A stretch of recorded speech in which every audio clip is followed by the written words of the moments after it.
ठीक है, तो वी आर डूइंग हिस्टेरिसिस का study. Now you can see there is a material and over that material we are supplying these magnetic lines of forces. So these magnetic lines of forces are passing through this material over here.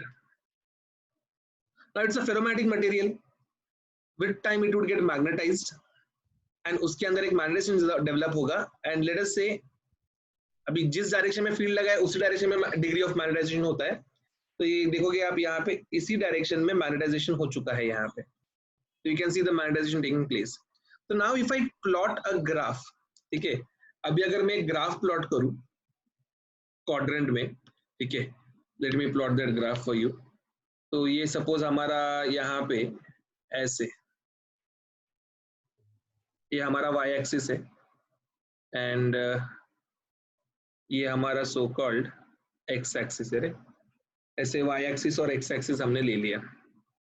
अभी ये जो field है यहाँ पे, ये field का कुछ ना कुछ प्रॉपर्टी रहेगा ना. अभी ये जो लाइंस ऑफ फोर्सेस ऐसा कुछ तो इंटेंसिटी रहेगा. तो late us say that particular intensity is something h बार.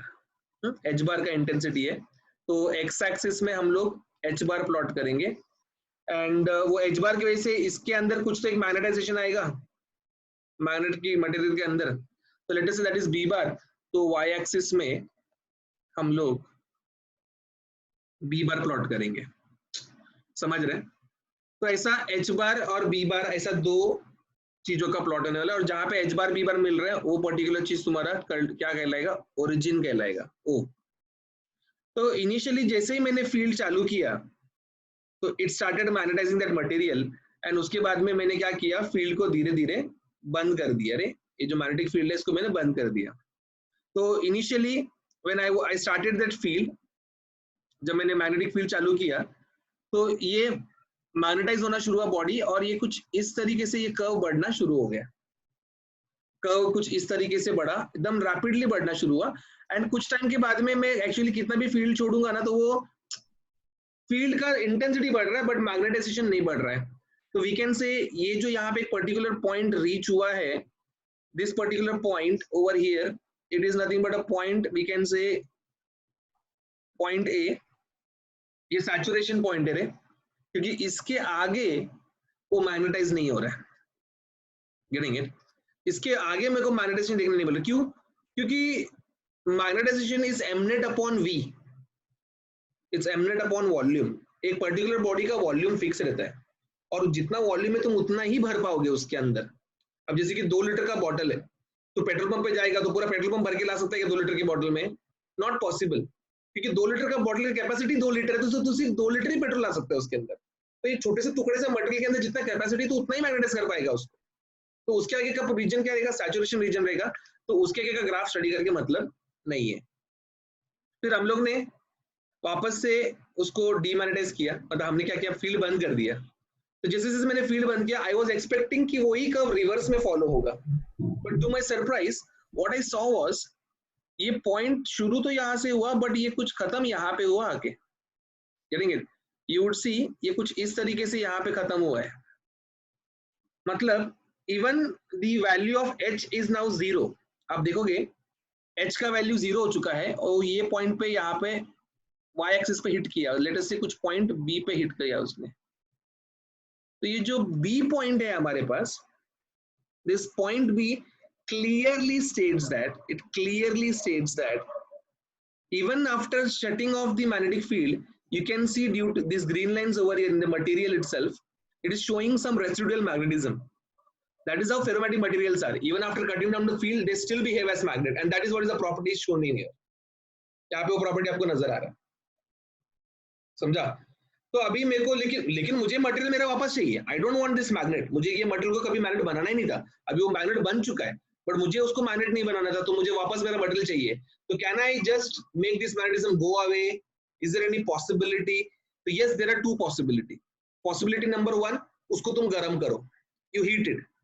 ठीक है, गर्म करो, क्यूरी टेम्परेचर आएगा, it would lose its magnetism. But Curie temperature का प्रॉब्लम क्या है मालूम है? It would never get magnetised again, क्योंकि वो फेरो से पैरा में कन्वर्ट हो जाएगा. समझे? तो मैं एक नया तरीका ढूंढा, एंड वो नया तरीका मैं क्या कर रहा हूँ, जिस डायरेक्शन में फील्ड अलाइन हुआ है उसके अपोजिट डायरेक्शन में मैं एक स्ट्रॉन्ग मैग्नेटिक फील्ड छोड़ रहा हूं उसके ऊपर से। Can you see that everyone? भैया देख पा रहे हो क्या कर रहा हूँ? अपोजिट डायरेक्शन में फील्ड छोड़ दिया है, जबरदस्त ताकत का फील्ड छोड़ा। तो मैं बढ़ाते गया एक्चुअली वो फील्ड को स्टार्टिंग में। तो जैसे जैसे मैं फील्ड बढ़ाया तो मैं देखा कि वो मैग्नेटाइजेशन जो है कम कम कम कम होते जा रहे हैं, कम कम कम कम कम कम कम कम खत्म। Getting it? After a particular instant, that particular curve is hitting the negative x-axis. Let us say that point is point C, and वो B से लेके C एक ऐसा डिक्रीमेंटल कर्व के फॉर्म में ट्रैवल कर रहा है. What is the meaning of this, man? What do we understand from this? We understand that एक बात हमको समझ में आता है यहाँ से कि when I was applying the reverse magnetic field, that reverse magnetic field was actually killing the magnetic lines of forces inside the material. And ये जो दिख रहा है तुमको मटेरियल के अंदर जो देखो ये ग्रीन कलर का एरो, ये डिस्ट्रॉय हो जाता है totally. Getting it? It gets totally destroyed, खत्म हो जाता है। एंड ये जो अमाउंट ऑफ नेगेटिव फील्ड मुझे लगाना पड़ा ना, the amount of negative field जिसकी वजह से वो डीमैग्नेटाइज हुआ, इसको हम कहते हैं कोर्सिविटी। ये जो पर्टिकुलर पॉइंट है यहाँ पे, ठीक है, let me show that to you. ये जो ओसी सेक्शन है, ओसी, this OC section is actually known as coercivity, and ये जो OB section था, OB section represents retentivity, or we also call it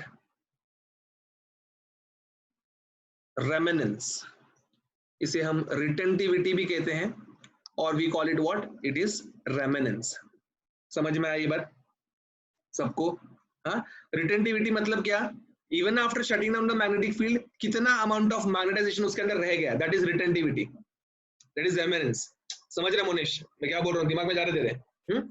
The amount of magnetic field that is left even after the removal of external magnetic field is known as retentivity or remanence.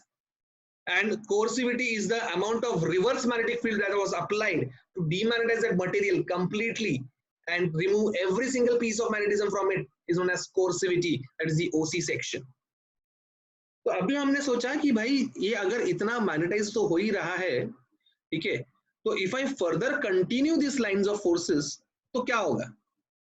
अगर मैं further continue करूं तो अभी वो जो atoms nullify हुए, they would start getting magnetised in this particular direction.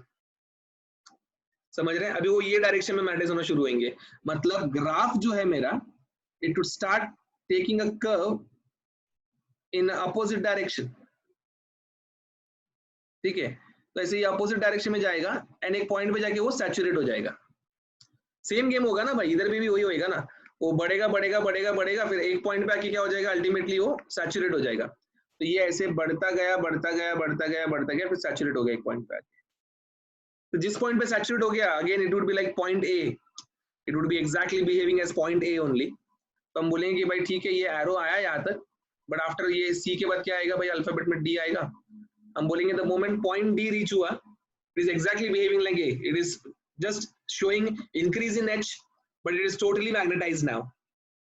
फिर मैंने बोला कि चलो एक बार वापस से डीमैग्नेटाइज करके देखते। तो मैंने क्या किया, ये जो फोर्सेस थे ना यहाँ पे, ये जो फील्ड लाइंस थे, इनको बंद किया। तो when I removed it, to my surprise I saw कि ये मैग्नेटिक फील्ड कम होते गया होते गया होते गया होते गया होते गया, एंड वापस से ये एक पॉइंट पे आया, एग्जैक्टली जैसे पहले मैंने रिमूव किया था, ये वापस से वैसे ही अचीव कर रहा है state, and it is reaching some new point, let us say that point is something E, and वो ई पे पहुंचा, और exactly OE, this OE is nothing but the retentivity again. समझ में आ रहा है? तो ये जो ओई सेक्शन है, this OE section is also showing retention, but this time retention is in opposite direction. पहले अलग था, अभी अलग direction, but the magnitude is like almost same. Then I further increase the magnetic intensity.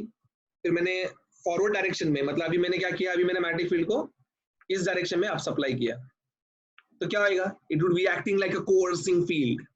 कोअर्सिंग field मतलब सामने वाले को मजबूर करेगा उसका मैग्नेटिज्म को खत्म करने के लिए। तो this would get eliminated, it would lose its magnetism and it would reach a value of कोर्सिविटी let's say over here. So we would call this particular point as F. हम बोलेंगे F पे जैसे पूछा, उसने अपना पूरा मैग्नेटिक प्रॉपर्टी खो बैठा, फिर मैंने वापस से बढ़ाया मैग्नेटिक फील्ड, वही डायरेक्शन में बढ़ाया, तो I can see magnetisation taking place in the same direction and ये पर्टिकुलर पार्ट हमारा कर्व जो है यहां से बढ़ के वापस से वही सैचुरेशन पॉइंट रीच करता है। समझ में आया? It is reaching the same point. तो ये जो यहाँ पे आपको देखो ट्विटर का लोगो जैसा एक लूप दिखेगा, getting it? You can see this logo over here, this graph. This graph is basically nothing but known as hysteresis loop. Getting it? ये वो particular graph है, इस loop का नाम hysteresis loop है। Getting it? तो exam में आपको बोलता है कि draw the figure for hysteresis circle और draw the loop for hysteresis curve और hysteresis loop। तो ये वो hysteresis का तुम्हारा सो कॉल्ड लूप है। Getting it? समझ में आया? तो बहुत इंपॉर्टेंट है भाई, बहुत मतलब बहुत ज्यादा इंपॉर्टेंट है। इसमें कुछ डाउट है तो पूछो पहले। इसमें कुछ ऐसा मैं तुमको पूरा डिटेल में लिखा के दूंगा, ये रिटेंटिविटी क्या होता है, कोर्सिविटी क्या होता है, ठीक है? तो ये OF वाला पार्ट, एक सेकेंड, ये OF वाला पार्ट और OC वाला पार्ट कोर्सिविटी बता रहा है, देन OE और OB रिटेंटिविटी दिखा रहा है, देन पॉइंट A और पॉइंट D सैचुरेशन बता रहा है, एरोज जो है वो फ्लक्स डेंसिटी का डायरेक्शन बता रहा है। तो ये जो हमने यहाँ पे बनाया सो कॉल्ड, ये हमारा हिस्टेरेसिस लूप है। Getting it? This is something which is like very important और ये आपको बहुत अच्छे से समझ में आना चाहिए, क्योंकि इसके ऊपर शॉर्ट नोट 3 मार्क से नीचे तो आएगा नहीं। कुछ डाउट है तो बेझिझक पूछिए। Yes anyone? सॉर्टेड? क्लियर है? नहीं, एक क्वेश्चन है सर। क्या क्या क्या सर अपना जो स्टार्ट में है O से A जा रहा है, ठीक है? और O कैसा 0,0 पे है ना? हाँ। और एंड में देखो जो F है वो 0,0 से दूर है। कौन तो है? वो भी कैसा, हाँ बराबर ना, वो भी कैसा A पे एंड अप होएगा? तो फिर F पे A पे एंड अप मतलब क्या? अभी जैसे कि तूने आज अभी तूने एक बॉटल खरीदा, ठीक है? तूने एक बहुत महंगा बॉटल खरीदा, 5,000 का तूने वाटर बॉटल खरीदा। Getting it? बहुत पैसा आ गया तेरे पास लॉकडाउन में, तूने खरीद लिया एक 5,000 का बॉटल। वो बॉटल कैपेसिटी 2 लीटर है। आज तूने उसमें 2 लीटर पानी भरा, पी लिया। कल वापस जब तू भरेगा तो 2 लीटर ही भरेगा ना। 50 दिन बाद भी भरेगा तो 2 लीटर भरेगा। क्यों? तू भले वो बॉटल को खाली भर रहे, खाली कर रहे, भर रहे, खाली कर रहे, बट कैपेसिटी थोड़ी चेंज होने वाला, इसका मैक्सिमम लिमिट सैचुरेशन थोड़ी चेंज होने वाला है। सैचुरेशन तो उसका 2 लीटर ही रहने वाला है। समझा? इसलिए तू उसको मैग्नेटाइज कर, डीमैग्नेटाइज कर, मैग्नेटाइज कर, डीमैग्नेटाइज कर। वो जो पॉइंट है, ये पॉइंट A और पॉइंट D, ये कभी जिंदगी में चेंज नहीं होंगे for a particular material. Material बदली करेगा तो फिर सब कुछ चेंज हो जाएगा। सॉर्टेड? ओके? तो अभी हम लोग ये डायग्राम बना लेते हैं। हाँ, लेकिन अभी थोड़ा टाइम अप हो गया इधर पे, साइन ऑफ कर दे। नेक्स्ट सेशन ज्वाइन इन करो, वहां पे डायग्राम बनाएंगे और डायग्राम के बारे में बड़बड़ भी करेंगे। चलो, तो let us clear it out from here.